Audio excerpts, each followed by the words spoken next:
Prosseguindo no estudo de história da igreja, estamos no livro 2, a lição 5, vamos agora ao item 15 do material didático, Concílio de Paderborn. Bom, nós estamos estudando o ano 700, veja, nós vamos dar um salto agora, vamos para o ano 785 da era cristã. Como eu disse para vocês, nesse período, a verdadeira igreja cristã, ela não tem autorização para funcionar. Alguns vão sempre questionar, poxa, mas temos poucos sinais da igreja.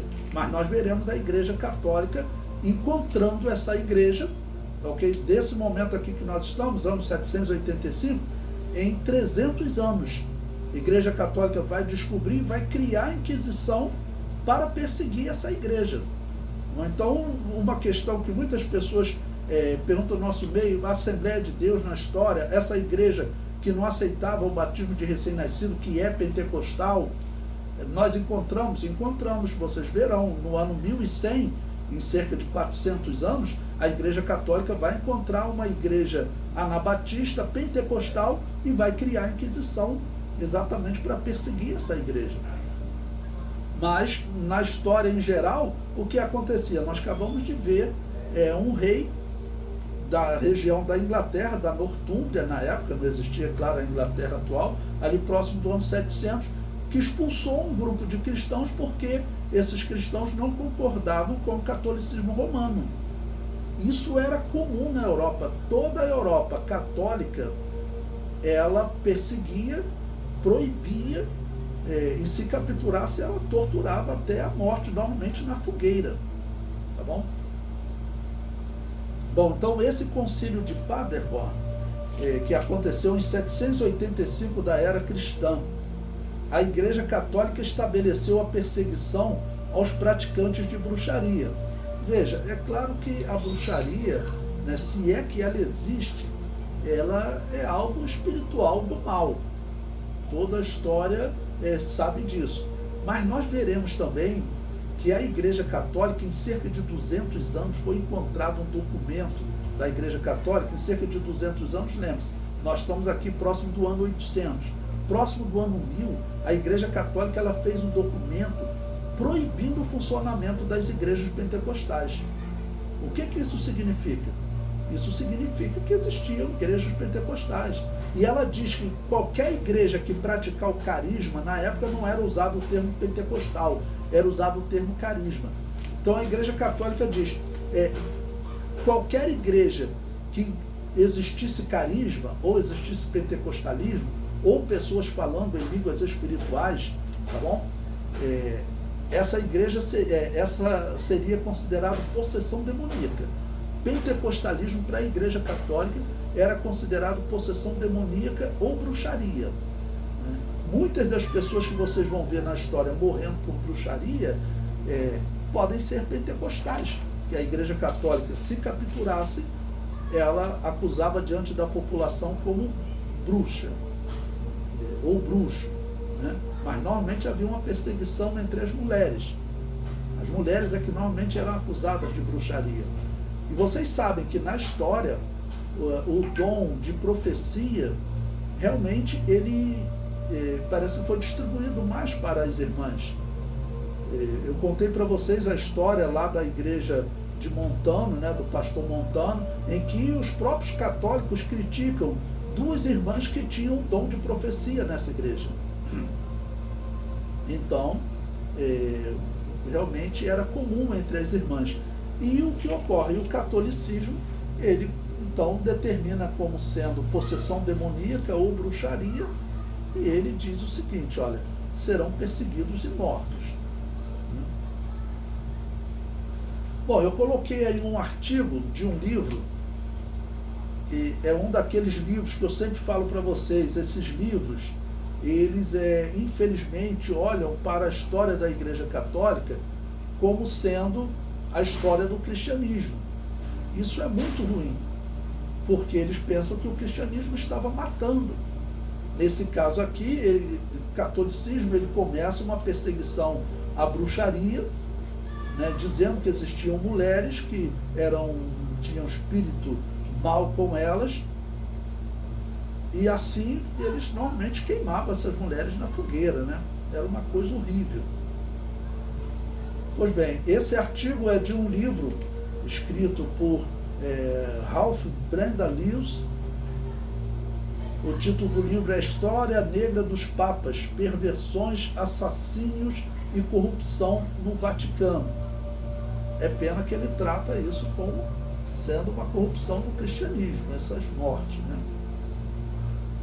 O comentário do artigo diz: em 785, essa crença, bruxaria, foi especificamente condenada no concílio de Paderborn, no oeste da Alemanha. Nesse concílio foi declarado que os feiticeiros deviam ser reduzidos à condição de servos ou escravos e postos ao serviço da igreja. A bruxaria e a magia eram por si mesmas perversas e o seu estudo fazia perigar as almas. Bom, o que ele está dizendo com isso? Olha, se encontrasse uma mulher que fosse acusada de bruxaria, irmãos, as acusações, né, e os métodos de avaliar se a mulher era bruxa eram assim os mais absurdos. Alguns eles faziam o seguinte: eles amarravam a mulher de pé e mãos, ok?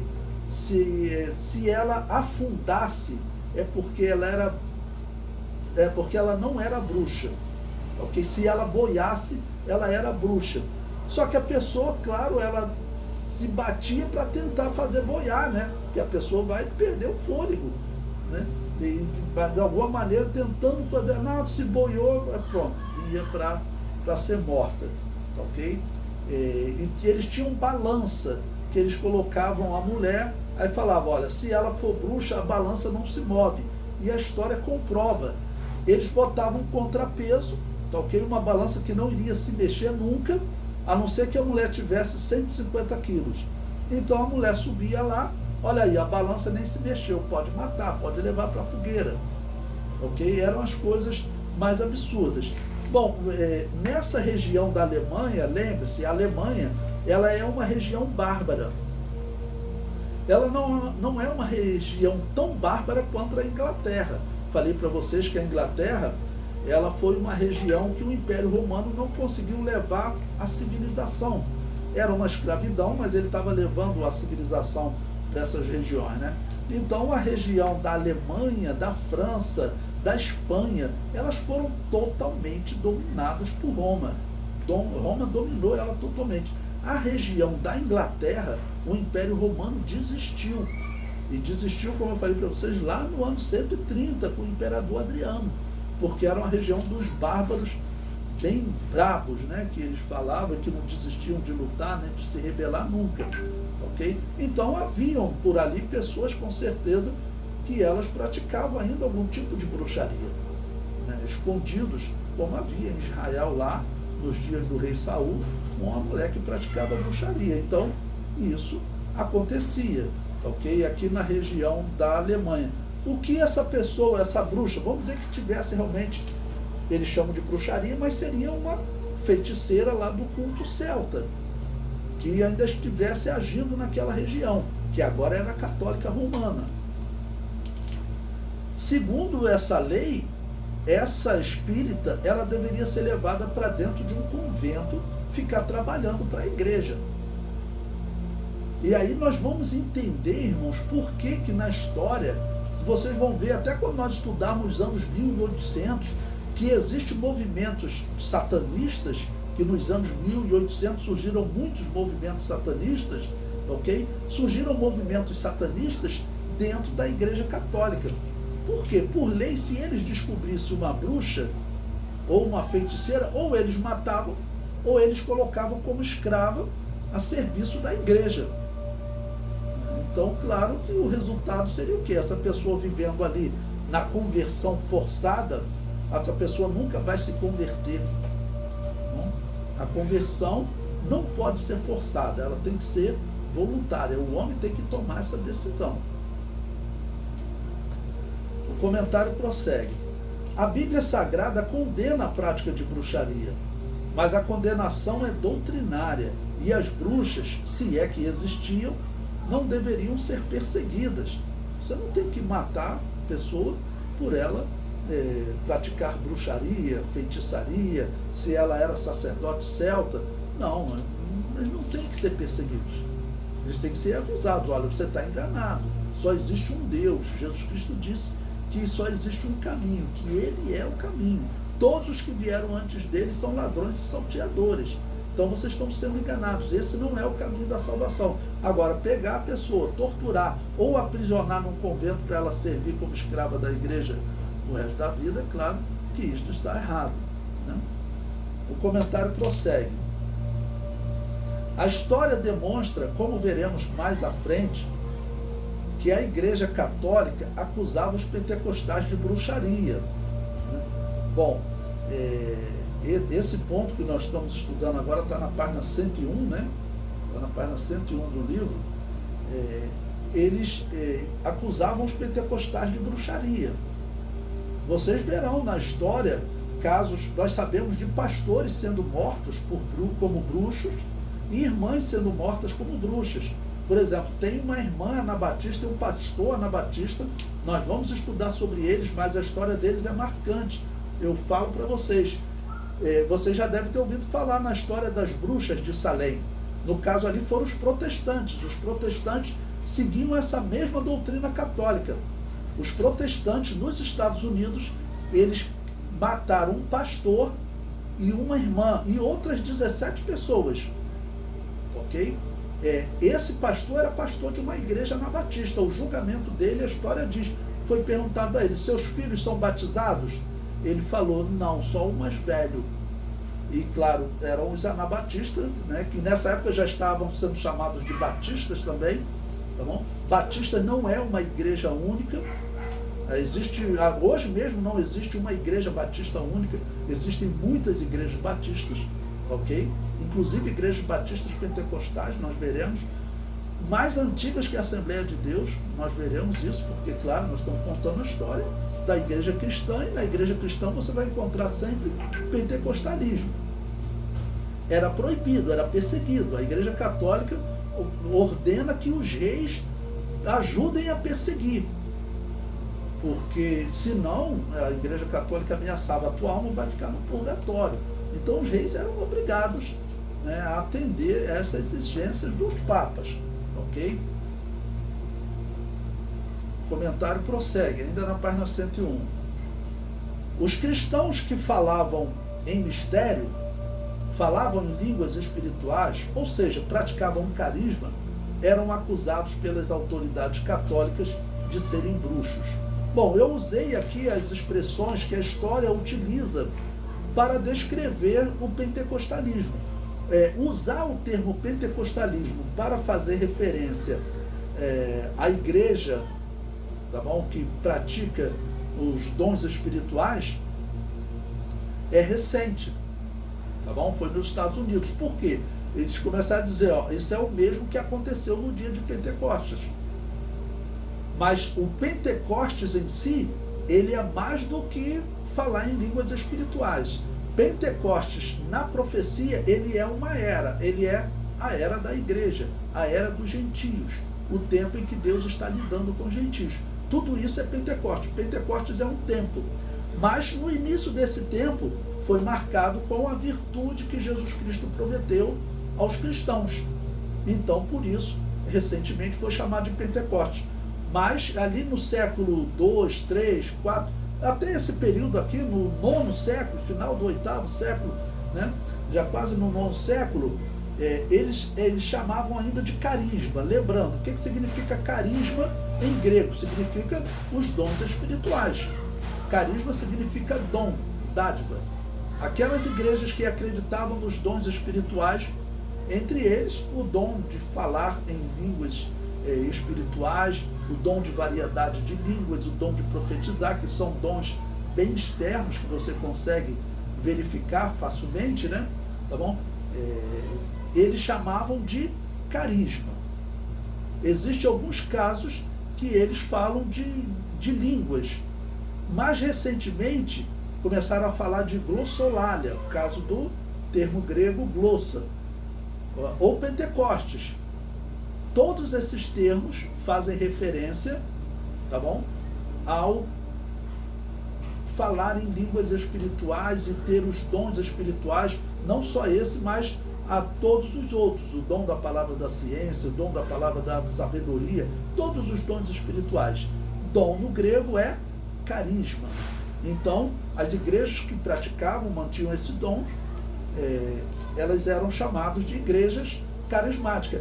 É interessante que a Igreja Católica, ela nunca negou os dons espirituais. Já os protestantes negam. Tanto a Igreja Católica não negava, nesse período aqui que nós estamos próximo do ano 800, a Igreja Católica não negava os dons espirituais, que ela dizia o seguinte: olha, nenhuma igreja fora da Igreja Católica pode praticar o carisma, só nós.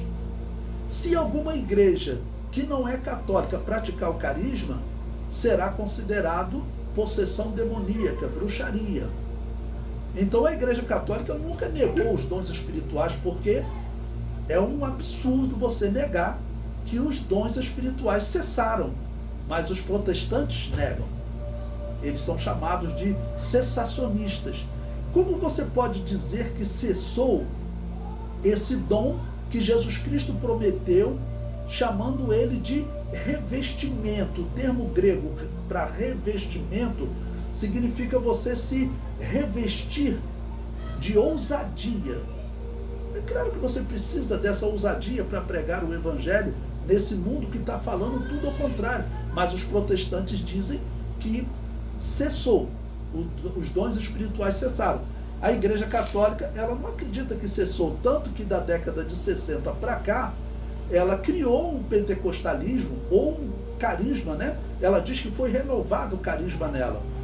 Eu chamo de pentecostalismo idólatra, porque eles continuam mantendo, né, a idolatria, o culto aos mortos. Então, algumas pessoas perguntam: pastor, esses carismáticos católicos, bom, de onde vem o termo carisma? Eu estou explicando aqui para vocês, é o termo grego. Aqueles que têm o dom espiritual. Carisma é dom. A igreja que praticava o dom espiritual era chamada de igreja que praticava o carisma. A Igreja Católica, na década de 60 agora, começou a dizer que ela foi renovada no carisma, e eles também falam em línguas espirituais lá. E algumas pessoas me perguntam: pastor, como pode? Eu falo assim: meu irmão, eu não posso acreditar que Deus se manifesta em pessoas que no dia de finados vão lá no cemitério cultuar os mortos. Eu não posso acreditar nisso. Em pessoas que se curvam diante de uma imagem de escultura. Esse período que nós estamos estudando mesmo, o ano 700, 800, nós vimos aí que tinham até alguns católicos que não concordavam com a imagem de escultura. Os católicos romanos, eles batiam o pé dizendo: não, existe sim a necessidade de nós termos imagens. Já os católicos ortodoxos de Constantinopla, eles não aceitavam. Eles já tinham derrubado as estátuas, até a estátua de Jesus eles derrubaram. E tentaram até proibir o Papa de erigir estátua, porque teve um período que eles dominaram Roma, eles conseguiram tomar Roma do império dos bárbaros, ok? Depois eles vão abrir mão de Roma. Mas nesse período eles tentaram obrigar o Papa a abandonar as imagens de escultura. Agora, com o apoio dos bárbaros, o Papa já não vai ser mais obrigado ou perseguido, né, por aquele imperador lá do Império Romano do Oriente, que era quem mandava na Igreja Católica Ortodoxa. Tá bom? Então, nesse período aqui, o que nós vamos encontrar sobre pentecostalismo são coisas raras. Por quê? Você ser pentecostal, você seria morto por possessão demoníaca ou bruxaria. Tanto na época dos católicos, ou depois da Reforma Protestante, vocês verão. Tanto que as bruxas de Salem, que eu falei para vocês, foram os protestantes que queimaram lá um pastor anabatista. Diz a história que ele fez quando ele ia ser queimado, né? Não, acho que ele foi enforcado. Diz que esse pastor começou a fazer um sermão, começou a pregar para os protestantes que estavam matando ele. E o povo que estava ali ouvindo, né, ficaram emocionados. Diz que foi uma pregação inspiradíssima. Imagine, né, o homem de Deus vai ser morto, está sendo colocado se eu não me engano, na forca, depois eu vou confirmar, nós vamos estudar esse tema, estava sendo colocado na forca, mas enquanto está sendo dada a oportunidade ele de se arrepender, de confessar a fé católica, ele começou a pregar, e disse que foi um sermão maravilhoso que ele fez, que o povo falou, mas por que vocês vão matar um pastor?